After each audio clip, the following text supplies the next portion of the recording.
License and registration. Is there a reason you were going 45 in a 25 zone? Officer, I apologize. I was unaware of the speed limit change on this road.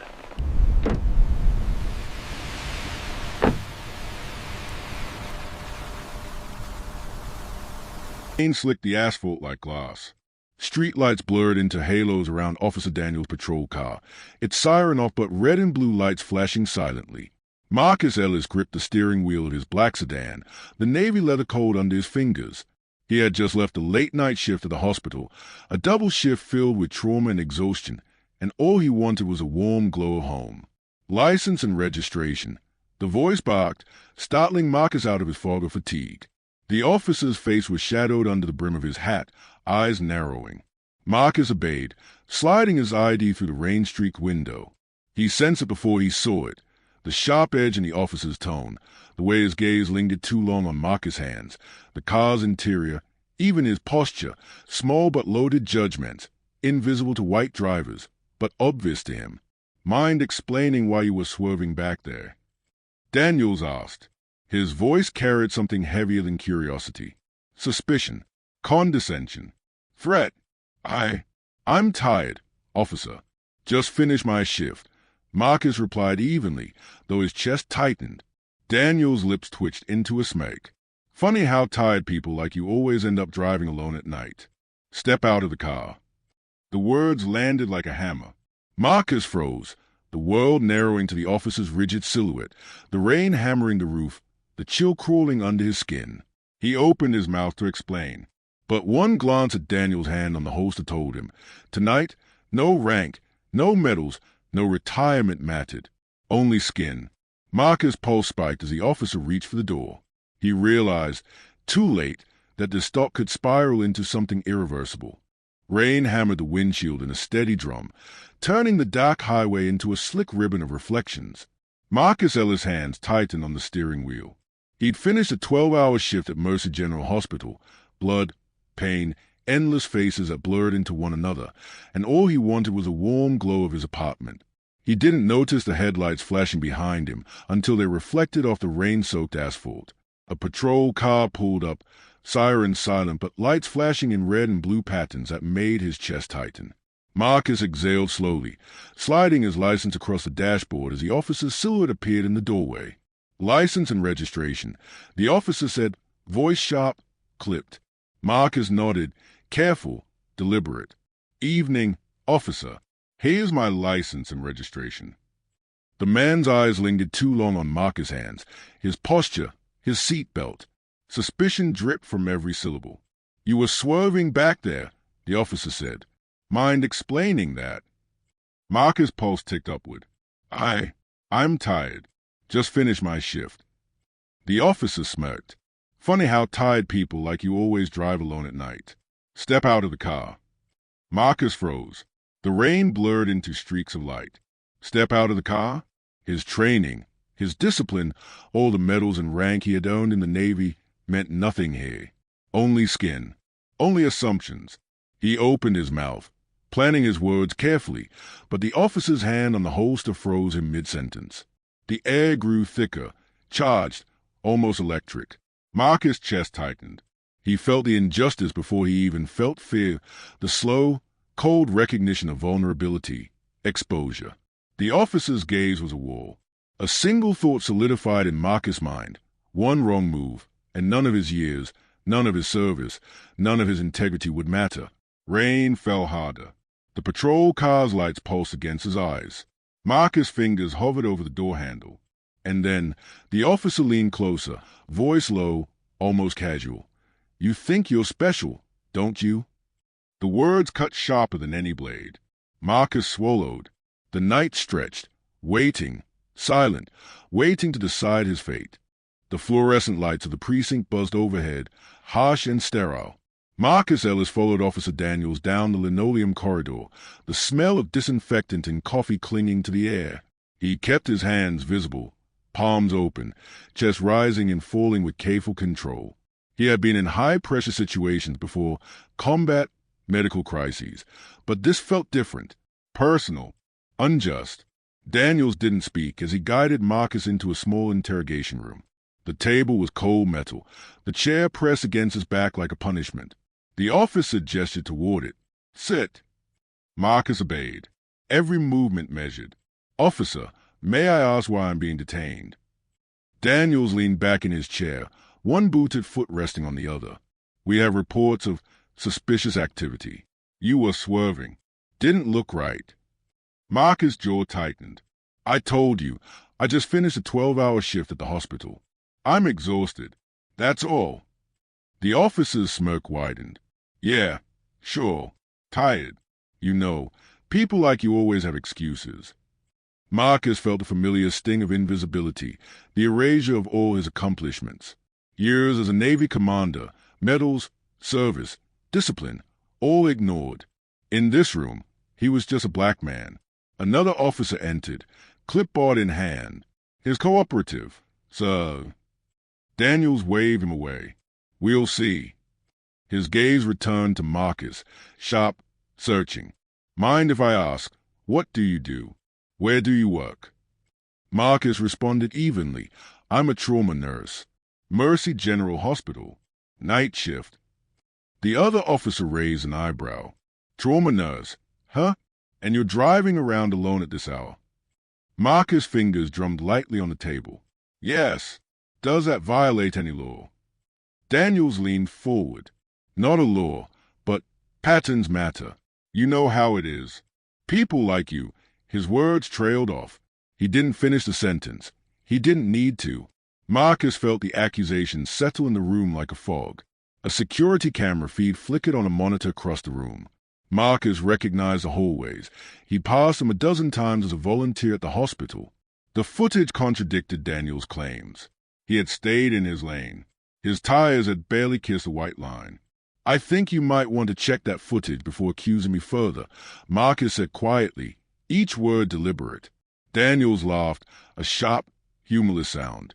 Oh, don't get smart with me. You think you're untouchable. Marcus held his gaze. No, officer. I think you might be untouchable if no one cares enough to check. Silence filled the room for a moment, heavy and oppressive. The other officer shifted uncomfortably, glancing at Daniels. Marcus noted it, catalogued it. He was learning who could be swayed, who was complicit. Daniels finally slammed his hand on the table. Step out. We're taking you to be booked. Marcus' stomach sank. He swallowed and remained seated. Officer, I haven't committed any crime. Daniels leaned close. TSK, you're not listening. You will cooperate. The door opened again. A female desk officer glanced in. Sir, he hasn't. Daniels cut her off. I said step out. Now. Marcus rose slowly, the chair scraping against the floor. Each step was precise, measured, an unspoken assertion of dignity. He followed Daniels into the holding area, past cells with muted cries, fluorescent light flickering against peeling paint. He saw the system in motion, paperwork, assumptions, silent complicity. One young officer lingered near a desk. Marcus caught his eye. The briefest moment of hesitation, a flicker of doubt, but silence won. Marcus recognized it. A quiet willingness to look away, a pattern he had seen too many times before. Daniel shoved him against the wall outside the booking room. Stand here. Hands visible. Marcus' pulse ticked upward, but his voice remained calm. I have nothing to hide. You're welcome to check any records you like. Daniels laughed again, almost mockingly. Records don't matter as much as compliance. And people like you, they need reminding. Marcus' chest tightened. Every word, every gesture in this room was weighted with history he'd endured all his life. He drew a slow breath. He would not give Daniels the satisfaction of fear, not yet. A faint sound caught his attention, a colleague's voice over a radio, clipped, professional. Somewhere outside the precinct, someone was documenting, observing. Not enough to stop the system, but enough to make Daniels hesitate, just for a heartbeat. Marcus remembered his Navy training, observation, patience, control. He catalogued every detail, the officer's posture, the angle of his hand, the flicker in his eye when he mentioned people like you. Daniels finally spoke, leaning close, voice low. You know, you could make this easier. Tell me you understand why you're here. Marcus held his ground. I understand you're using my race as a justification. That's clear enough. For a moment, the room went quiet. Daniel's expression hardened, but he said nothing further. Marcus realized he had punctured the bravado, however slightly. Then, as if to remind him of the power still in the room, Daniel's partner called over the radio. We've got another situation. Think we should release him. Daniel's smirk returned. Not yet. Marcus exhaled slowly, the weight of hours pressing down on him. He was not arrested yet, but the threat loomed. Outside the precinct windows, the night continued, indifferent to injustice, rain still falling like glass. The thought repeated in his mind, in this room, nothing mattered but skin, and that knowledge settled over him like a chill he would carry long after he left. Marcus sat on the metal bench in the holding area, the cold seeping through his clothes. The echo of cell doors slamming reverberated down the hall, punctuating the quiet murmur of clocks typing, officers chatting, radio crackling. Time moved differently here, slower, oppressive, weighted. Daniels leaned against the wall across from him, arms crossed, smirk still plastered on his face. You seem calm, he said, voice carrying a mixture of amusement and incredulity. Funny, most people panic when they realize they're in over their heads. Marcus lifted his chin. I've been in tougher situations than this. Doesn't mean I can't see the injustice. Daniels laughed, but it wasn't genuine. Injustice? Please, you just don't get it. It's about control. You, me, this system, it's all about who bends first. A young officer passed by, glancing at Marcus with a mix of curiosity and discomfort. Daniel's gaze followed him. See? Even your allies are few. Makes you feel small, huh? Marcus let the words hang. Small, a word loaded with centuries of meaning. He had faced it before, in subtler forms, in uniforms, in boardrooms, in the streets. But here, in this fluorescent-lit hall, it was literal. The booking officer returned, clipboard in hand. Sir, we need your information. Any history of arrests, outstanding tickets, anything. Marcus provided it systematically. None. Every answer deliberate, precise, like reciting a drill. He noticed Daniel's smirk tighten slightly. Marcus knew he had disrupted the officer's narrative, however minimally. Funny, Daniels muttered under his breath. No record. You make it hard to justify anything. Marcus didn't respond. Silence was sometimes louder than words. The room grew tense when another voice cut through, a civilian volunteer assigned to the precinct's night intake. She paused near the door. Excuse me, officers. Sir, we have security footage that might help. Daniel's smirk faltered. Footage? What footage? Marcus' heart picked up, not with fear, but cautious hope. The dash cam and the highway cameras, he said. They'll show I stayed in my lane. No swerving, no reckless driving. The female officer glanced at him, quietly nodding. Daniel's jaw tightened. You expect me to believe that? I don't expect anything, Marcus replied calmly.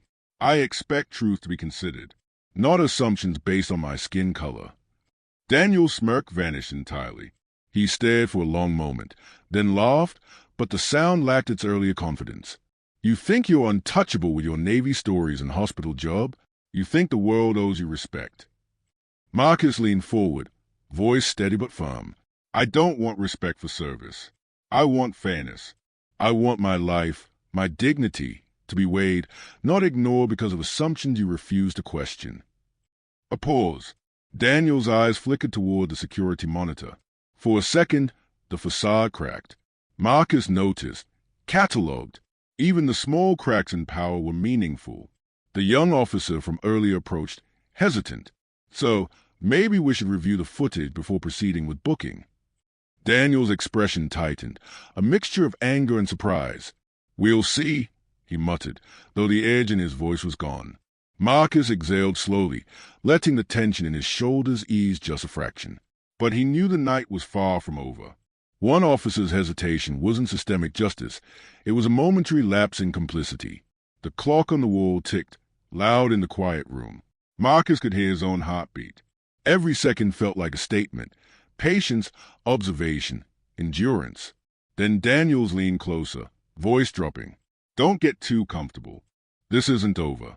You'll see how easily the system can crush you. Marcus met his gaze steadily. Maybe, but the system only crushes those who stay silent. I'm not silent. The words hung, heavier than any chain. Daniels backed away, muttering under his breath, but Marcus felt a shift. His presence, his refusal to be dehumanized, had unsettled the officer. A distant shout echoed from another part of the precinct. Another detainee, another injustice unfolding elsewhere. But Marcus ignored it. He focused on the task at hand, staying calm, documenting every move, holding on to the dignity that Daniels sought to erase. The female officer returned, holding a tablet. Sir, the footage ready. It's exactly as you said. Daniels' face tightened further, frustration visible now. He waved his hand dismissively. We'll see what the lieutenant says. Step back. Marcus nodded, maintaining composure. But inside, adrenaline coursed through him. Not fear, not panic, but the fierce, steady pulse of someone who had trained his entire life to survive chaos. Outside the interrogation room, the night waited. Rain still fell. The city's neon glow reflected off its streets, indifferent to the injustice contained within these walls. But Marcus knew one thing. Tonight, he would not be erased. Not quietly, not easily. The tension lingered, unresolved. Daniels had power, but Marcus had history, strategy, and patience. And the night was far from over. Marcus sat in the waiting area outside the precinct's legal office, his uniform jacket folded neatly across his lap. The sterile hum of the building pressed down on him. The ticking clock, the shuffle of papers, the occasional murmur of other detainees. Every step he had taken that night, every careful word and measured gesture, had led to this bureaucratic gauntlet. A woman in a tailored suit approached, briefcase in hand. Mr. Ellis, she asked. Yes, Marcus replied, rising. He studied her, noting the calm professionalism in her posture, the sharpness in her eyes. She was his attorney, assigned through the local legal aid office. Her name, Laura Jennings. Let's step into my office, she said, motioning toward a smaller, more private room. Marcus followed, aware of the officers observing him from the hallway, whispers soft but loaded with judgment. Once inside, she closed the door. I've reviewed your file, she said, pulling out a tablet. This is complicated. The officers allege reckless driving, resisting instructions. They are building a case, but there are inconsistencies. Marcus nodded slowly. The footage clears everything. It shows I stayed in my lane the entire time. Nothing reckless.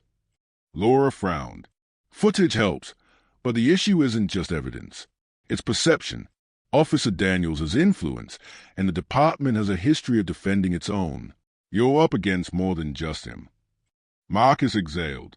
I understand, but this isn't just about me. It's about accountability, systemic bias, abuse of power. That has to matter somewhere. Laura leaned forward, voice low but firm. It should, but the system is designed to move slowly, to exhaust. They count on you getting frustrated or giving up. That's why patience, documentation, and composure are your best weapons. Marcus absorbed her words. Years in the Navy had taught him strategy under pressure.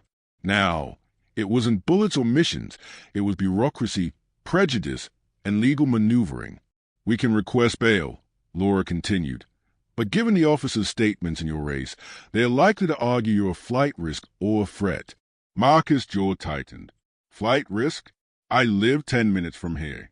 I have a home, a job, and a record that shows I follow rules. Laura nodded. I know, but words don't always matter in these situations. We'll fight it, but you need to be prepared for delays, pushback, and unfair treatment. The precinct's intercom buzzed. Daniel's voice came through, clipped, casual. Mr. Ellis, ready for booking. Marcus' eyes flicked toward the door. I'm ready for justice. Are you? Daniel's smirk was audible even through the speaker. Justice is subjective. You'll see how the system handles people like you. Marcus pressed his lips together, drawing on every ounce of discipline. He would not react. He had learned long ago that anger, however righteous, could be weaponized against him here. Laura placed a hand on his shoulder. We can fight this, but the process will be grueling. Your energy will be tested, emotionally, mentally, socially. You need to remain vigilant. Marcus nodded, thinking of the hospital corridors he had walked that evening, of patients lying in sterile beds, of faces haunted by trauma. He was trained to face chaos, to confront danger calmly. This was different, but not insurmountable. The officer escorting him appeared at the door. Time's up. Let's go. Marcus rose, steady, shoulders back, meeting Daniel's gaze without flinching. The officer's eyes flickered with something Marcus could not name: frustration, disbelief, maybe even fear of exposure. In the booking room, forms were handed to him, statements to fill, affidavits to sign. Each line carried the weight of institutional bias, designed to entrap him, to codify assumptions as fact. Marcus completed each form deliberately, ensuring clarity, accuracy, and a record that would withstand scrutiny. A sergeant passed by, glancing at Marcus' paperwork. You know, this doesn't look good for you. Might be easier if you just cooperate. Marcus' voice was steady. I am cooperating. I am documenting. Truth is not negotiable. Hours stretched. Marcus noticed the patterns. Officers whispering, references to prior incidents, casual remarks that betrayed assumptions. Every comment, every glance, every procedural step highlighted the systemic bias he faced. He catalogued it all, mentally preparing for the fight that would extend far beyond the precinct. Finally, Laura returned, reviewing his statements. You've done everything right, but don't expect fairness. This will test you, emotionally, socially, institutionally. Marcus exhaled slowly, the weight of the night pressing down. His service, his accomplishments, even his composure, none of it shielded him fully from the machinery of systemic injustice. Yet, beneath the exhaustion, a quiet resolve burned. This wasn't merely about clearing his name. It was about resisting erasure, demanding accountability, and showing that dignity and truth could not be silenced by intimidation. As he was escorted back to the holding area, Daniel's voice followed him, low and mocking. We'll see how long your patience lasts, Commander. Marcus met the word with quiet steel. Commander, yes, but tonight, that title was not just rank. It was a strategy, a shield, a promise that he would endure, observe, and fight. Outside, the rain fell relentlessly, as if the city itself bore witness to the injustice inside. And Marcus Ellis knew, in his heart, that this night, fraught, tense, and unjust, was only the beginning. By morning, the rain had slowed to a drizzle. Marcus sat on the edge of his apartment sofa, his uniform damp from the night's ordeal, laptop open on his lap. Laura Jennings, his attorney, had left with instructions: document everything, stay off the streets alone, and prepare statements. But Marcus couldn't stay silent, not when the night's injustice weighed so heavily. His daughter, Simone, hovered nearby, eyes wide. Dad, what happened? Are you okay? Marcus gave her a small, controlled smile. I'm okay, sweetie. Just tired. But people need to know what happened last night. Simone frowned. You mean the police? Yes, he said, choosing words carefully. Some people in power forgot that fairness matters. I'm going to show them otherwise. He began typing a concise, factual account of the night. The pullover, Daniel's words, the intimidation, the footage exonerating him. No hyperbole, no embellishment, just clear documentation of abuse. He included screenshots from the security footage, time-stamped, with a calm, professional tone. By midday, he uploaded it to social media. The post went live. Last night, I was detained, harassed, and nearly booked for no reason other than assumptions about my skin color. Evidence proves my innocence. This is about accountability, fairness, and the systemic patterns that harm Black Americans. Within an hour, notifications began to ping. Shares, comments, messages from friends, colleagues, even strangers. The post resonated. People tagged local news stations, community leaders, and civil rights organizations. Marcus watched, alert but composed, as his story spread beyond the walls of his apartment. By afternoon, reporters were calling. Marcus agreed to interviews, careful to remain factual, precise, and calm. Dialogue dominated these interactions, his words deliberate and measured. "What happened?" Mr. Ellis, a reporter asked. "I was pulled over without cause, treated as suspicious because of my race, and subjected to intimidation," Marcus said. His voice was firm, resonant. "This is about exposing patterns of systemic bias, not individual grudges. Evidence is available to confirm my account." The reporter nodded, taking notes. How the officers responded. "Not yet," Marcus replied. "But the public deserves transparency. Accountability is not optional, it's essential." Meanwhile, Daniel sat in the precinct, phone pressed to his ear, frustration evident. Rumors had begun to circulate. The viral post painted him in a negative light, raising questions about his past conduct. His colleagues whispered. His supervisors called urgent meetings. Daniel's confidence, once seemingly unshakable, began to crack. At Marcus' home, the messages kept coming. Old Navy colleagues, hospital co-workers, friends from the community, they expressed support, outrage, and solidarity. Dialogue flowed across multiple platforms, reflecting a collective awareness that injustice rarely exists in isolation. Simone leaned against him, reading aloud comments. "Dad, people are saying you're a hero, that you're showing everyone the truth." Marcus smiled faintly. "I'm not a hero, just someone refusing to be silenced." By evening, a local news outlet had picked up the story. A short segment aired, showing Marcus' statement, clips from the dashcam footage, and still images of Daniel's patrol car. The screen read, "Black retired Navy commander detained. Community questioned police conduct." Daniel's phone rang incessantly. Supervisors demanded explanations. Internal Affairs received anonymous tips referencing past complaints. Colleagues who had once supported him quietly distanced themselves. The facade of authority began to erode, revealing vulnerability beneath. Marcus, however, remained focused. Dialogue with Laura reinforced strategy, press statements, verified posts, preparation for legal hearings. "We use this visibility carefully," she said. "It can protect you, expose systemic bias, and force accountability. But any misstep, and the narrative could be twisted." "I understand," Marcus replied. He felt the weight of both opportunity and responsibility. This wasn't just personal, it was public.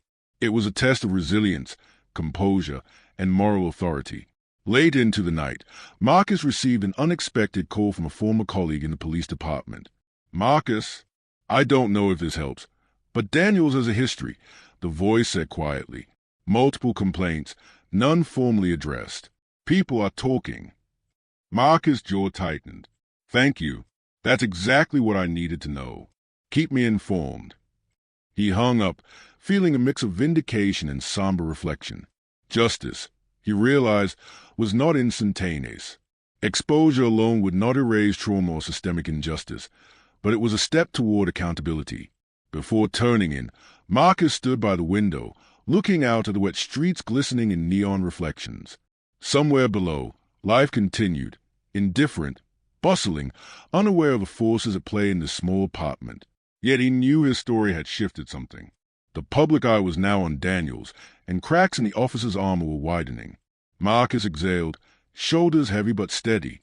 He had survived the night. But the system's teeth were sharp, and his fight had only just begun. Outside, rain fell softly, a gentle counterpoint to the storm of public scrutiny, injustice, and potential reckoning that awaited. And in that quiet, Marcus made a silent promise. The officer responsible would be held accountable. The cost would be real, but dignity, truth, and resilience, those could not be stolen. The conference room smelled faintly of stale coffee and disinfectant. Marcus sat at the long table, hands folded, posture straight. A small recorder rested between him and the Internal Affairs panel. 3 officials in neutral suits, expressions carefully blank. No uniforms.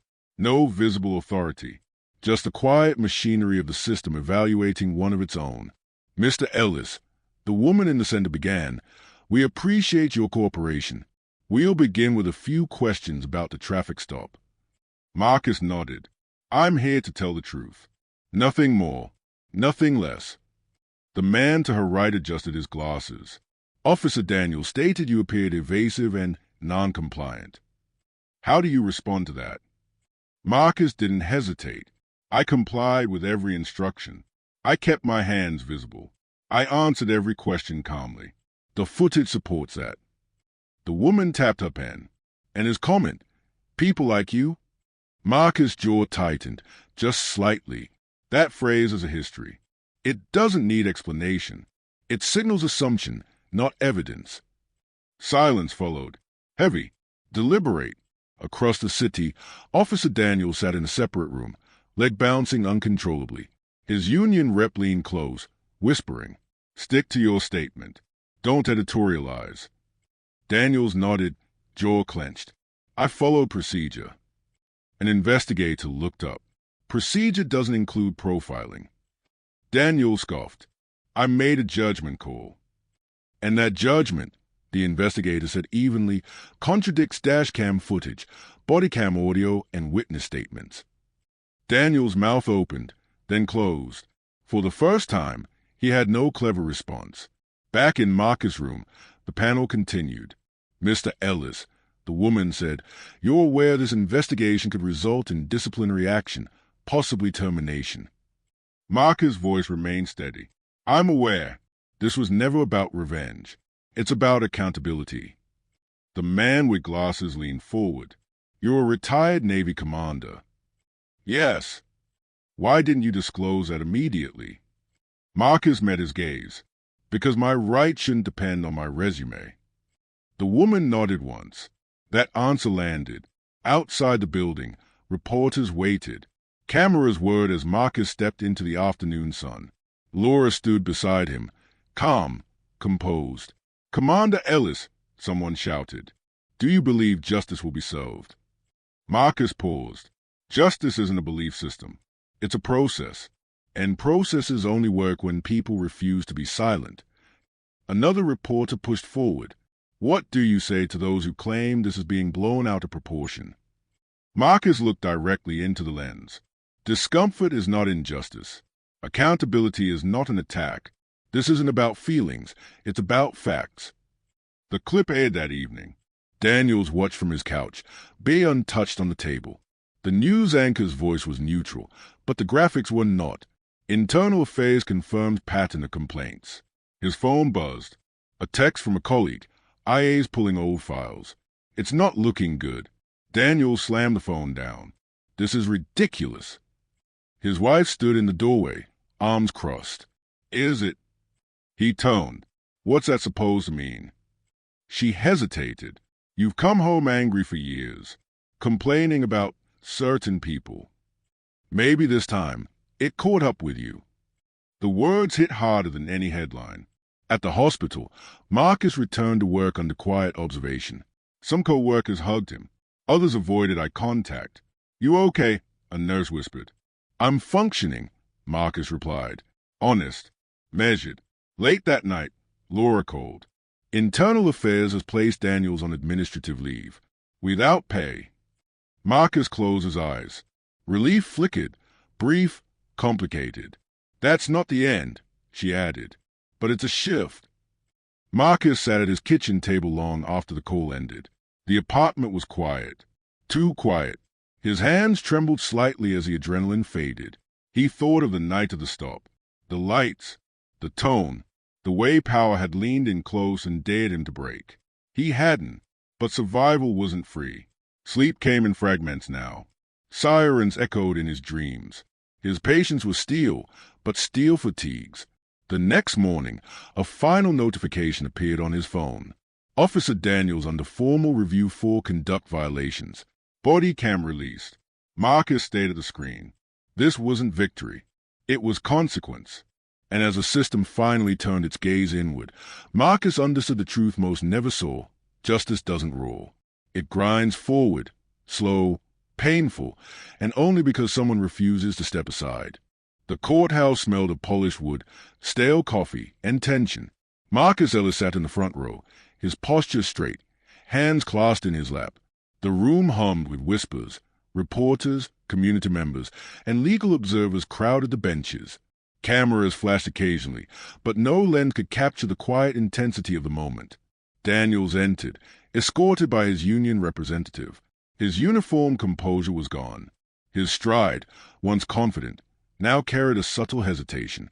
Every glance from the gallery reminded him the public was watching. The judge banged the gavel. "We will come to order. This proceeding concerns the conduct of Officer Daniels, following complaints and evidence presented by Mr. Marcus Ellis." Daniels' union rep leaned in, whispering, "Stick to your statement. Don't add anything extra." Daniels nodded, jaw tight. He looked toward Marcus.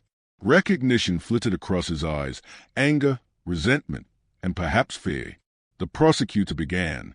"Officer Daniels is accused of racial profiling, abuse of authority, and intimidation during a traffic stop on the night of January 17th. Evidence includes dashcam footage, security footage, witness statements, and internal complaint records." Daniels' lips pressed into a thin line.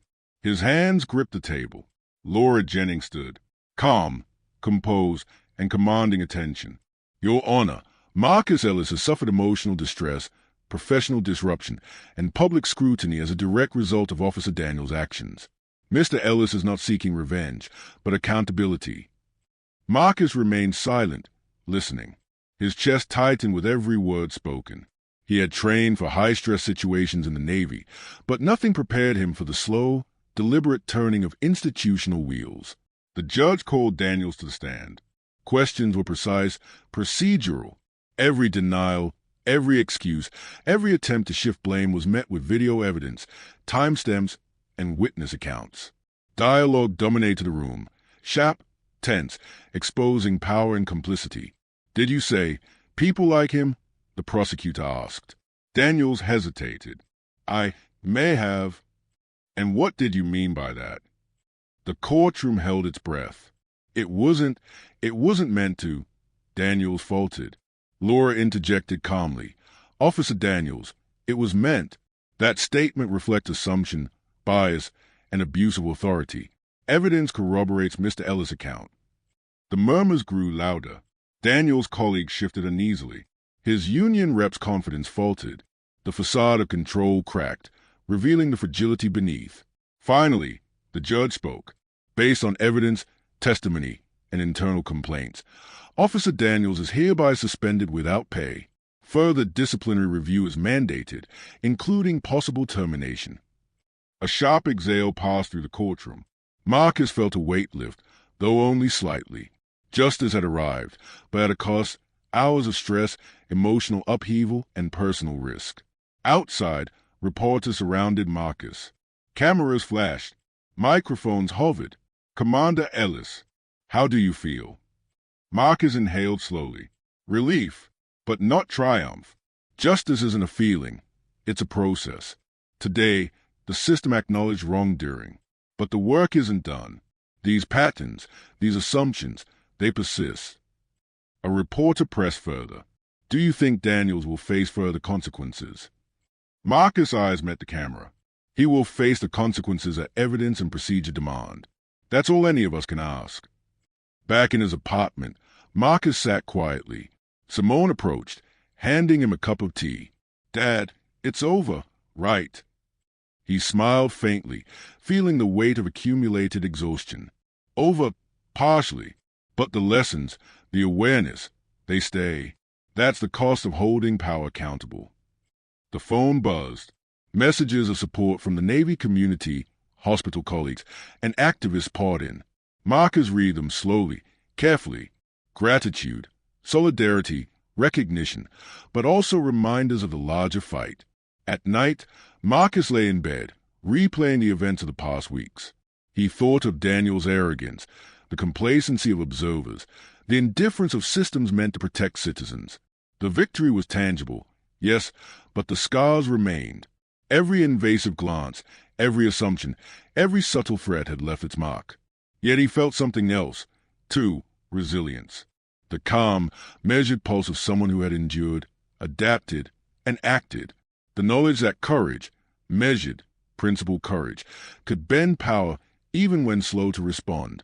In his kitchen the next morning, Marcus looked at the stack of news clippings, headlines recounting the investigation, Daniel's suspension, and the viral video footage.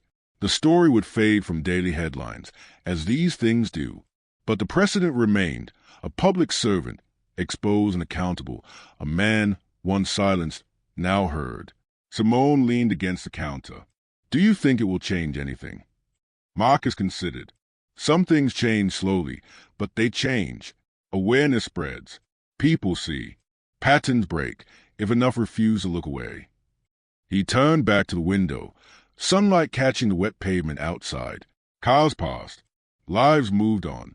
But Marcus' resolve remained intact. The cost of justice was high, but the affirmation of dignity, truth, and accountability was priceless.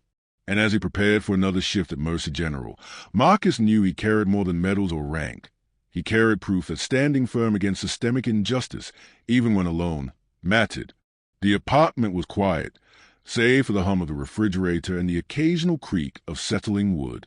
Marcus Ellis stood by the window, staring at the early morning streets glistening from the previous night's rain. Traffic moved in predictable patterns, oblivious to the turbulence that had consumed his life for the past weeks. Simone stirred from the couch, rubbing her eyes. "Dad, it feels different now, doesn't it?" Marcus smiled faintly. "Different? Yes. Safer? Maybe.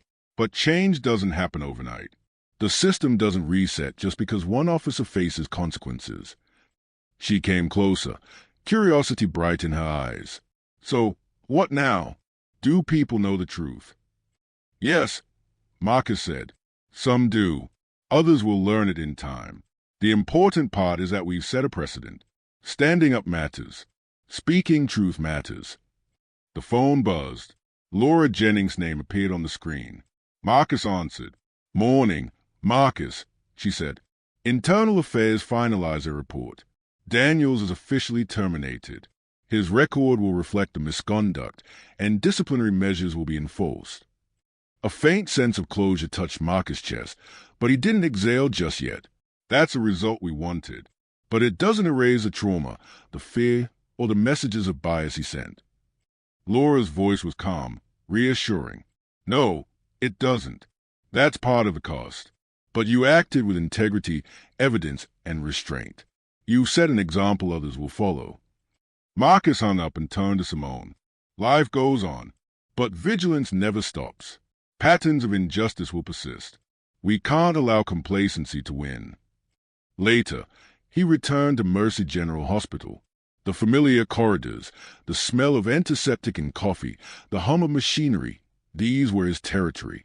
Colleagues nodded, some with quiet respect, some with cautious distance. He offered measured smiles, mindful of boundaries. One nurse whispered as they passed, "People are still talking about what happened, about you standing up." Marcus nodded. "It's important they do. Awareness spreads faster than fear if you nurture it." Even in professional routines, the emotional residue lingered. Every patient, every emergency, every long night reminded him that trauma left its imprint, even when the immediate danger had passed. That evening, Marcus sat at his kitchen table reviewing the news. Articles chronicled Daniel's termination, the viral footage, and the public response. Social media had amplified the story, inspiring conversations about racial profiling, abuse of authority, and accountability. Marcus scrolled slowly, noting the mixture of support and debate, the ongoing discourse his actions had triggered. Simone joined him again. "Dad, do you feel like a hero?" Marcus chuckled softly, a warm, weary sound. "No, sweetie, I'm not a hero. I'm a man who refused to be silenced. That's different. True courage is quiet. It doesn't seek applause. It just refuses to yield to injustice." The sun dipped below the skyline, casting long shadows across the apartment floor. Outside, the city carried on, cars, pedestrians, neon lights reflecting off wet streets. Marcus watched, aware of both the resilience and fragility of life. Weeks passed. Marcus returned to routine shifts at the hospital, occasionally watching local news updates. Daniel's termination remained headline news for several days, then faded into public record. Yet the precedent lingered. One officer held accountable, one man's dignity recognized. Marcus also noticed subtle, lasting effect in himself, Heightened awareness, occasional tension when encountering authority, a sharper instinct for reading gestures, words, and silences. Trauma did not vanish, but so too did resilience, tempered by experience, by reflection, by a refusal to allow injustice to define him. One evening, Marcus received a letter in the mail. It was from the hospital administration, acknowledging the ordeal he had endured, thanking him for his composure, courage, and commitment to truth. Recognition, finally, for both service and moral fortitude. He read it aloud to Simone. See? Sometimes acknowledgement comes late, but it still counts. She smiled, proud. You didn't just fight for yourself, did you? No, Marcus said softly. I fought for fairness, for dignity, for the reminder that some things, truth, respect, integrity, cannot be taken for granted. Later, he stepped onto his balcony, the night air cool against his skin. Streetlights reflected on puddles below. He inhaled deeply, letting the city's rhythm wash over him. He knew the fight was far from over. Racism, bias, and abuse of power persisted, but he had proven that resistance, patience, and principled action mattered. Marcus turned back inside, lights warm in the apartment. He carried no illusions that the world had changed overnight, but he carried something deeper, certainty that standing firm, even in the face of systemic injustice, left a mark, not just for himself, but for everyone watching, listening, and learning. And in that quiet affirmation, Marcus Ellis, retired Navy commander, trauma nurse, and witness to systemic inequity, found a way to the night lift slightly, replaced with resolve. The rain had long since stopped, but the echoes of that storm, the injustice, the fear, the courage, the accountability, would ripple outward, leaving traces of change in its wake.